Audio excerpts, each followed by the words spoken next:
তারা একদম স্কিপ করবে না। এখন দিতে চলেছি অগস্ট মাসের চলেছি যে কি হতে চলেছে অগস্ট মান্থ তোমাদের পুরো কেমন যাবে, যারা দেখতে পাচ্ছ। আর তারা অবশ্যই একটু শেয়ার করে দিও ভিডিওটা তাদের, যাতে সবাই দেখতে পারে। এবং ডেলিকার নতুন ট্যারো রিডিংয়ের জন্য, প্রেডিকশানের জন্য বা টিপসের জন্য অবশ্যই আমাকে ফলো করতে ভুলবে না।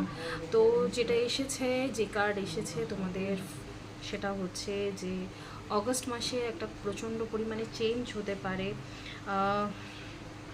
অনেক কিছুর একটা বিশাল পরিবর্তন আসতে পারে লাইফে। একটা ভয় আবার আনন্দ দুটো নিয়েই আর কি এক রকমের চলবে অগস্ট মাস জুড়ে। অনেক কিছু, যা কিছু এতদিন ধরে সুপ্ত অবস্থায় ছিল সেগুলো অনেক সময় জেগে উঠতে পারে। অনেক ভয় যা কিছু ছিল সেই ভয়গুলো কিন্তু এখন হঠাৎ করে আবার নতুন করে রেজাল্ট দিতে শুরু করবে। যা কিছু অনেক দিন ধরে ভেতরে স্টাক করে রেখেছিল, তোমাকে আটকে রেখেছিল, সেগুলোকে এখন রিলিজ করার সময় এসেছে।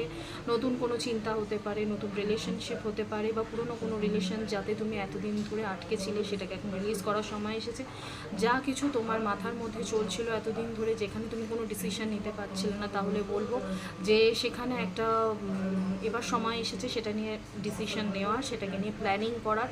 আর যদি সেটা তোমাকে পিছন দিক থেকে আটকে রাখে তাহলে অবশ্যই বলবো সেটাকে রিলিজ করো। অগস্ট মাস তোমার জন্য একটা বিশাল বড় রেজাল্ট দিতে চলেছে, বিশাল বড় চোখ খোলা রেখে তোমাকে কাজ করতে হবে।